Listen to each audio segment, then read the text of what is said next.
First ever factory outlet మన Mukunda jewellers ఫిబ్రవరి 14న సుచిత్రాలో గొప్ప ప్రారంభం. VA 2 to 12%, zero making charges పై ఫ్లాట్ 20% ఆఫ్. ఆఫర్స్ అన్ని బ్రాంచెస్ కి వర్తిస్తుంది.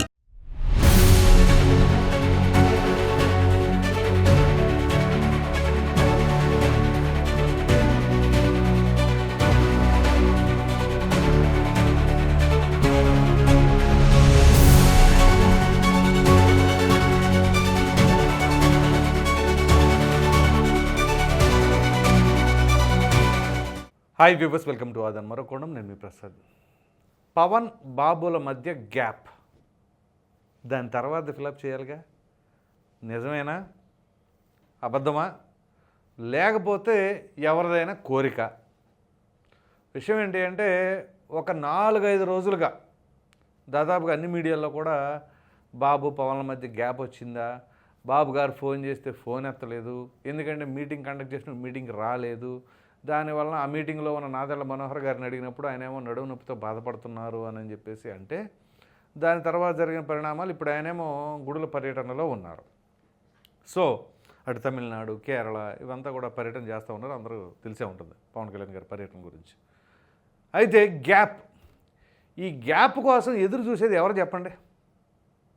ఎవరైనా సరే కళ్ళు మూసుకొని టక్కని చెప్పే సమాధానం వైసీపీ వాళ్ళు. ఇప్పుడు కాదండి, 2024 ఎన్నికలకు ముందు ఒక 2 సంవత్సరాల ముందు నుంచి కూడా వీళ్ళు కలుస్తారు అని చెప్పేసి కలిసిన దాకా నిద్రపోలేదు వాళ్ళు. తీరా కలిసిన తర్వాత అదిగో సింహం సింగిల్గా వస్తుంది, మీరు గుంపులుగా వస్తారు, రండి, అయినా పర్వాలేదు, వై నాట్ 175 అని చెప్పేసి అన్నారు. సో ఇదంతా ప్రజలు విని చెవులు దిబ్బిళ్ళు ఎక్కిపోయినాయి. అయిపోయింది, ఓడిపోయారు.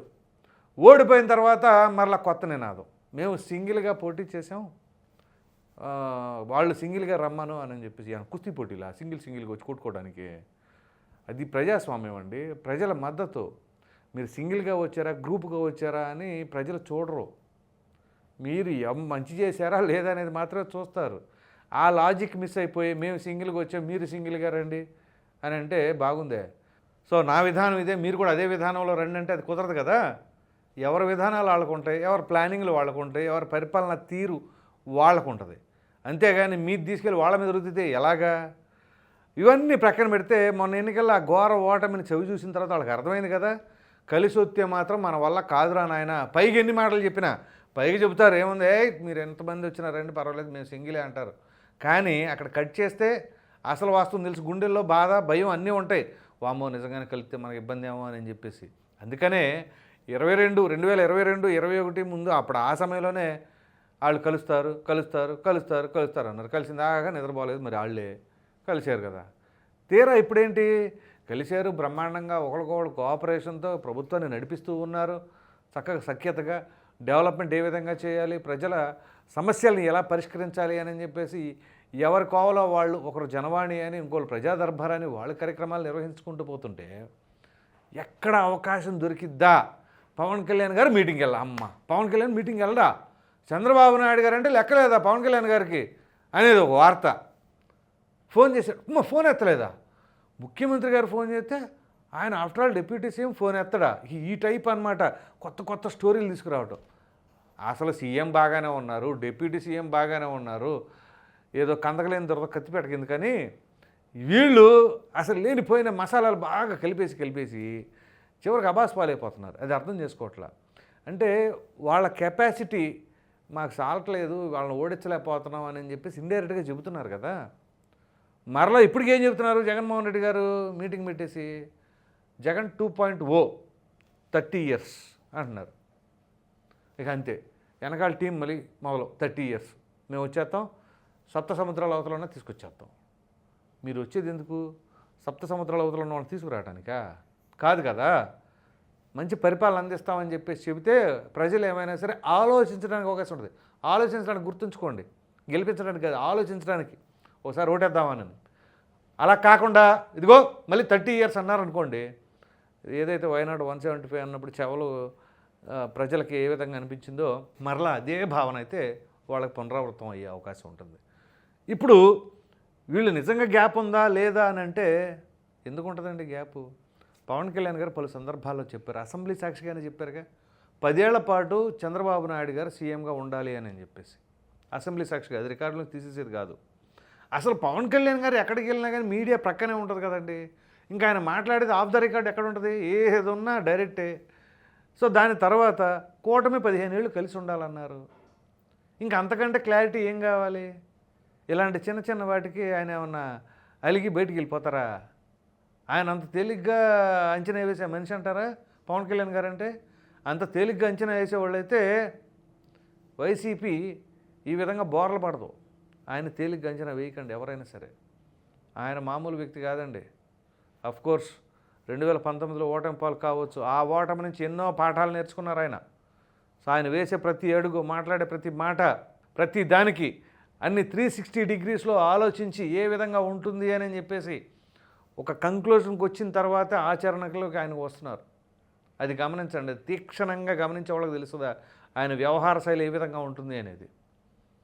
ఆయన పరిపాలనలోకి వచ్చిన తర్వాత ఆ యొక్క అడ్మినిస్ట్రేషన్ పైన పట్టు సాధించడం కోసం, అలాగే చంద్రబాబు నాయుడు గారిని చూసి నేను ఇంకా నేర్చుకోవాలి అని నేర్చుకుంటూనే పైగా సెల్ఫ్ అనలైజింగ్ అనేది కూడా ఒకటి ఉండదు. చూసారా, పవన్ కళ్యాణ్ గారు చెప్పారు, నేను ఇంకా నేర్చుకుంటున్నాను అనట్లేదు, నా హనీమూన్ పీరియడ్ కూడా అయిపోయింది, నా లెర్నింగ్ టైం కూడా అయిపోయింది, ఇక యాక్షన్లోకి దిగటమేనని చెప్పేసి మొన్న 6 నెలల సమయం అయిపోయిన తర్వాత చెప్పారు. అంత గట్టిగా ఎవరు మాట్లాడతారండి ఏ విషయమైనా సరే కనాఖండిగా? తప్పు జరిగింది, ఇదిగో తప్పు జరిగింది అంతే. అట్లా చేసుకోవాలి కదా. ఇప్పుడు ఏదైతే తిరుమలలో తొక్కిసలాట జరిగిందో క్షమాపణలు చెప్పండి ఈయన చెప్పడమే కాకుండా వాళ్ళ చేత చెప్పించారు. సో గ్యాప్ రాలేదే, వాళ్ళు క్షమాపణలు చెప్పారే. పవన్ కళ్యాణ్ గారు క్షమాపణలు చెప్పమంటున్నారు, మేము చెప్పాం అని చెప్పేసి ఏమన్నా ఆ టీటీడీలో ఉన్న చైర్మన్ గారు కానీ లేకపోతే మిగతా బృందం కానీ ఎవరైనా సరే అన్నారా? పోనీ కంప్లైంట్ ఇచ్చారా చంద్రబాబు నాయుడు గారికి? కంప్లైంట్ ఇచ్చేదేమో డైరెక్ట్గానే మాట్లాడారు కదా పవన్ కళ్యాణ్ గారు ఆ విషయం. సో ఉన్నట్టుగా మాట్లాడుకుంటే తప్పే ఉంటుందని చెప్పేసి ఆయన ఏదైనా సరే చాటుమాటుగా కాకుండా కుండ బద్దలు కొట్టి బహిరంగంగానే చెప్తున్నారు. ముసుగులో గుద్దులాట లేకపోతే చీకట కోణాలు రాజకీయాలు ఏం చేయరు ఆయన. చేయదలుచుకుంది ఏదైనా సరే ఓపెన్గా చెప్తారు. అదిగో లా అండ్ ఆర్డర్ ఇట్లా ఉంది, సరి చూసుకోండి, లేదంటే నేను యాక్షన్లోకి దిగుతానన్నారు. దాన్ని కూడా పాజిటివ్గానే తీసుకున్నారు. ఇప్పుడు ఒక విద్యార్థి ఉన్నాడంటే ఏదైనా లెసన్లో కొంత వీక్గా ఉన్నాడంటే ఇదిగో నాకు ఈ లెసన్ రావట్లేదని చెప్పేసి దానిపైన కొంచెం ఎక్కువ వర్క్ చేసుకొని దానిపైన పట్టు సాధించాడు అనుకోండి, అది వాళ్ళే మార్చుకున్న వాళ్ళు అవుతారు కదా, పట్టు సాధించిన వాళ్ళు అవుతారు. అదే పవన్ కళ్యాణ్ గారు చేస్తుంది. దానికి గ్యాప్ వచ్చేసిందంట. అసలు ఈ గ్యాప్తో ఇక అసలు జీవితంలో కలవరో, ఇక మనం పండగ చేసేసుకుందాం అనేది వీళ్ళ యొక్క ఆలోచన అన్నట్టుగా ఉంది. మీరు చేయవలసిందేంటి? ప్రజల దగ్గరికి వెళ్ళండి, అసెంబ్లీ సమావేశాలప్పుడు అసెంబ్లీకి రండి, ఆ ప్రజా సమస్యల పట్ల పోరాడండి, ప్రజలకు అండగా మేము ఉన్నాము, మీకు ఇప్పుడు కూటమి అధికారంలో ఉంది కాబట్టి వాళ్ళు ఏదైనా సరే హామీలు నెరవేర్చకపోయినా వాటిపైన గట్టిగా మీ తరపున నేను పోరాడతాను, అసెంబ్లీలో నా గొంతు వినిపిస్తాను మీ తరపున అని చెప్పేసి భరోసా ఇవ్వాలి. అవి కాకుండా గ్యాప్ వచ్చేసింది, ఇంకేం విడిపోయారు, ఇంక మనం ఇరగదీసేద్దామని చెప్పేసి వీళ్ళు అనుకుంటూ ఉంటే మాత్రం ఇక అదేంటో అంటారు చూసారా, ఎండమావులు టైపే. ఇక ఎంత ప్రయత్నించినా అది జరగదు. పవన్ కళ్యాణ్ గారు మాత్రం కుండ బద్దలు కొట్టినట్టు చెబుతున్నారు, దాంట్లో మొహమాటం లేదు. అయినా పవన్ కళ్యాణ్ గారు ఒకసారి మాట ఇచ్చారంటే కట్టుబడతాడన్న క్యాండిడేట్ ఆయన, దానికి ఫిక్స్డే కదా. అందుకే కదా చెప్తే ఇప్పుడు అంత బహిరంగంగా మాట్లాడినప్పుడు లేదు నేను మద్దతు ఉపసంహరించుకుంటున్నాను, నేను ఉండను అసలు ఆ కూటమిలో అని చెప్పేసి ఇప్పటికిప్పుడు చెబితే ఆయన మాట క్రెడిబిలిటీ దెబ్బతింటుందా అన్న ఆలోచన ఆయనకు లేకుండా ఉంటుందా? ఒకవేళ ఆ పరిస్థితే కనుక తలెత్తితే, ఏది కూటమి బీటలు వారే పరిస్థితే వస్తే దానికి ఎంత పెద్ద కారణం అయి ఉండాలి అని అంటే వైసీపీ వ్యవహరించిన తీరును చూసారా 5 ఏళ్ల పదవీ కాలంలో, అంతకంటే దారుణమైన ఏదైనా ప్రజలకు అన్యాయం జరిగితే అప్పుడు పవన్ కళ్యాణ్ గారు బయటకు వస్తారు. చంద్రబాబు నాయుడు గారి నాయకత్వంలో 19 నుంచి 24 మధ్య వైసీపీ చేసిన పరిపాలన కంటే దారుణంగా అరాచకాలు కావచ్చు, అన్యాయాలు కావచ్చు, అవినీతులు కావచ్చు జరిగే అవకాశాలు ఉన్నాయంటారా? అది మీరే చెప్పండి కామెంట్ సెక్షన్లో. ఎందుకంటే అది జరిగితేనే కూటమి బద్దలవుతుంది. సో అది జరగదు, ఇది జరగదు, ఈ రెండూ జరగవు కాబట్టి వీళ్ళ ఆశలు అడియాసలుగానే మిగిలిపోతాయి. దాంట్లో ఎటువంటి సందేహం లేదు. ఒకవేళ రాజకీయ లబ్ధి పొందుదాం అనుకోండి అంటే కొంతమంది ఉన్నారులే, ఎందుకు పేర్లు ప్రస్తావించడం ఎందుకు, కానీ వాళ్ళు ఏం చేస్తారంటే ఇదిగో అయిపోయింది, ఇదిగో జరిగిపోయిందని చెప్పేసి మీడియాలో కొంచెం పులిమేస్తూ ఉంటారు జనాల మీదకే. ఎంత రుద్దినా ఏం చేసినా ప్రజల అమాయకులు కాదు, అది మాత్రం షూర్. ఎందుకంటే చాలామంది 2024 ఎన్నికలకు ముందు కొంతమంది అంటే అనకూడదు కానీ కొంతమంది పెయిడ్ వాళ్ళు ఏం చేశారంటే అసలు రుద్దేశారు.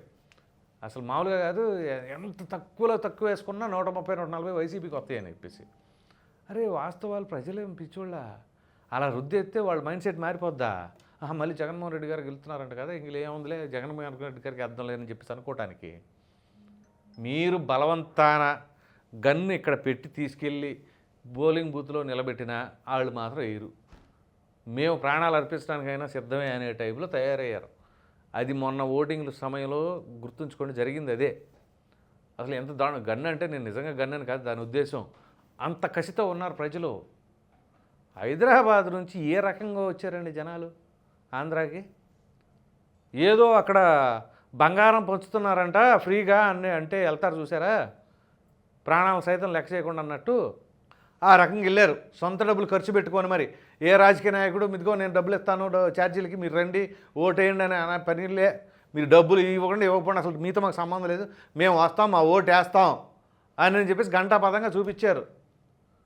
మరి అంత బ్రహ్మాండంగా ఆ కూటమికి పట్టం కట్టినప్పుడు ఇవాళ ఫోన్ ఎత్తలేదు, వాళ్ళిద్దరి మధ్య సఖ్యత పోయింది అని చెప్పేసి అంటున్నారంటే ఇక దీన్ని బట్టి ఇదే కొంతమంది కూడా చెప్తున్నారులే, అంటే చంద్రబాబు నాయుడు గారి సోఫా దగ్గర కానీ లేదా ఆయన కుర్చీ కింద కానీ ఎవరైనా దూరం ఎన్నారా అయింది, ఆయన ఫోన్ ఎత్తట్లేదా అని చెప్పేసి. అంటే జగన్మోహన్ రెడ్డి గారు అప్పట్లో అన్నారు చూసారా, ఢిల్లీ వెళ్ళినప్పుడు కేసు గురించి మాట్లాడారంటే ఎవరైనా సోఫా కింద దూరం ఎన్నారేమో జగన్మోహన్ రెడ్డి గారు అన్నారు.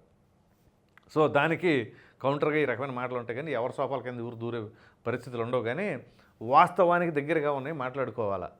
సో ఇప్పుడే కాదు నాకు తెలిసి ఒకవేళ వీళ్ళు విడిపోయే పరిస్థితి ఎప్పుడు వస్తుందో చెప్పనా, ఫైనల్గా చెప్తున్నాను. వీళ్ళు విడిపోయేది ఎప్పుడంటే ఇక వేరే ఆల్టర్నేట్ పార్టీ ఏమీ లేదు ఇక ఆంధ్రప్రదేశ్లో అని చెప్పేసి ఒక పరిస్థితికి వస్తుంది. ఇప్పుడు కాంగ్రెస్ ఎట్లా ఉందో రేపు వైసీపీ కూడా ఆ స్థాయికి పడిపోతే అప్పుడు ఈ కూటమి బద్దలవడానికి స్కోప్ ఉంటుంది. అప్పటి వరకు ఈ కూటమి బద్దలవదు, ఇది మాత్రం రాసి పెట్టుకోండి. వైసీపీ మరి ఇక గ్రౌండ్ లెవెల్లో ఏమీ లేదు, ఇక నాయకులు లేరు, పార్టీ పని అయిపోయింది, ఇక ఏదో కమ్యూనిస్టులు కాంగ్రెస్ లాగా అక్కడ ఏదో ఉన్నారులే అని అనుకుంటేనే తప్ప ఈ కూటమి అప్పటిదాకా బద్దలవదు, ఇది మాత్రం ఫిక్స్డ్, రాసి పెట్టుకోండి. ఇది పరిస్థితి. ఈ వీడియో కనుక మీకు నచ్చినట్లే లైక్ చేయండి, షేర్ చేయండి. అదేవిధంగా బాబు పవన్ల మధ్య గ్యాప్ నిజమా అబద్ధమా కల్పితమా, ఇప్పుడు నేను చెప్పింది ఏంటి, దానిపైన మీ అభిప్రాయాన్ని కామెంట్ సెక్షన్లో తప్పకుండా తెలియజేయండి. మరిన్ని వీడియోస్ కోసం మన ఆదాయం ఛానల్ని సబ్స్క్రైబ్ చేయడం మాత్రం మర్చిపోకండి. Thank you.